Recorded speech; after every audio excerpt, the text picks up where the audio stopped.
Housing tenants terrorising their neighbours so much they're scared to even leave the house. Margaret and her daughter Rachel, fed up with the lack of action from the department, contacted us. Well, when our crew rolled up to ask the troublesome neighbours a few questions, let's just say they didn't exactly roll out the welcome mat. Move the car! It's not your spot. It's not your spot. Move the car! Are you being a bully to your neighbours, Rob? What are you doing with the hose? Right. So you're being a big bully to me now as well. They're wild. So Rob can bully your neighbours, but he's too scared to come out and talk to us. Excuse me, sir. What are you doing? Out of control. The neighbours are harassing like this. And have no shame. So I have reacted. Get it? What? I would not be surprised if they killed us. I would not be surprised at all. These teenage terrors take offence to us wanting to ask a few questions. Do you think you own the street? You guys think you own the street? But as you're about to see, it's barely a taste of what this mob is capable of. Hellish. Absolutely hellish. Excuse me. So you guys are being bullies to your neighbours, and now you're hosing us down. I swear to God, I'm coming out there shed. They've already threatened to hit us with bricks, cut up my dog. That God be on that windscreen of yours. I swear to God.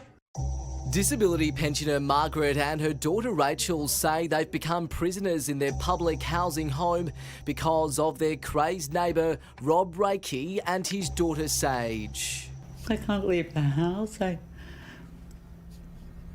can't let my dog out just to be out in the backyard. I can't garden. I can't do anything. I'm just trapped. Every time I have to leave the house, I have a panic attack. Every time I have to come back, I have a panic attack. Can we have a quick chat to you, Rob? Minutes after we arrive, it's not hard to see why. A mother and a daughter live there and they're absolutely terrified.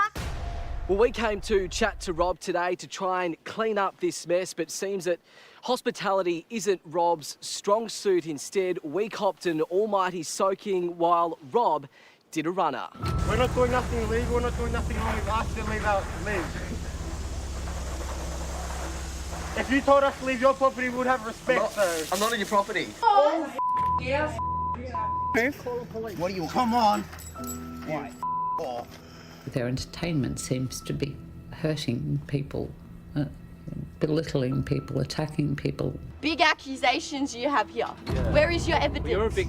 Turns out we have plenty of it. This is you, Sage, pelting a rock at your neighbour's eye. Go on. He laughed and spat in my face after his daughter hit me in the face with a rock. That's animalistic. And that's only the start. Oi, faggots! I swear to God, there'll be more than a rock coming through that windscreen. The family's reign of terror, Wanna throw chips over here, you fat. a never-ending nightmare. But it seems Rob was scared of us, hiding inside his taxpayer-funded property in Blackburn in Melbourne's eastern suburbs.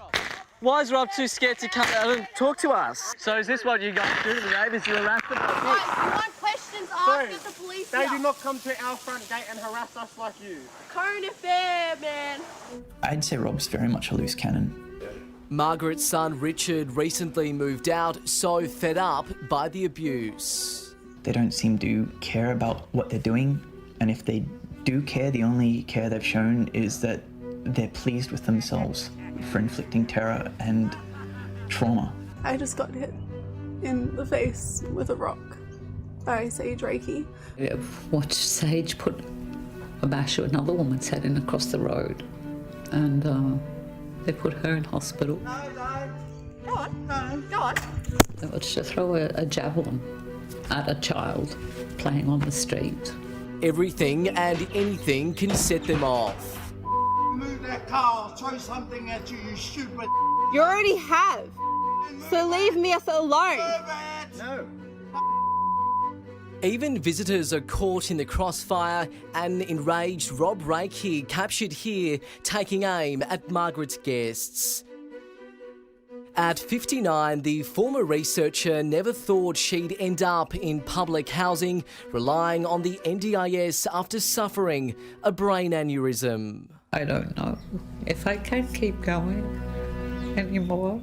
You bleed off the government, you dumb. That would be you. Do you have a job? Do you have a job? You live off your dumb mother. From what we've seen from living here for years, they don't have jobs, they don't go to school. I would often see the younger people on school days when I was leaving to go to school, just sitting around smoking cigarettes and drinking. The family says their only protection, these cameras they've been forced to install, with the Department of Housing refusing to help. I've tried to contact the Minister of Housing, I ring the housing office, I bombard them with emails, and nobody does anything. Margaret and her daughter are on the waiting list to be moved out, but until then, they fear the violence will escalate and someone could end up seriously hurt. Margaret is the perfect example of someone who absolutely deserves a taxpayer-funded Housing Commission property. Victorian Shadow Housing Minister Tim Smith. There seems to be an absolute lack of desire to make the tough call to sometimes boot out people who are doing the wrong thing by this government and by the department. And I just think that's totally unacceptable. Please get us out of here. We're not safe here. We haven't been safe here for over a year. Come on. And they're just getting worse. Your dad's a scaredy cat. He's My dad's not a scaredy cat. Why won't he My say dad. You're a smart. You wonder why you get hosed. Wonder why you get hosed, bro. Why did scaredy cat? For goodness sake. Some good news though tonight. After we became involved, the department finally agreed to move Margaret and her daughter Rachel away from Rob and his family.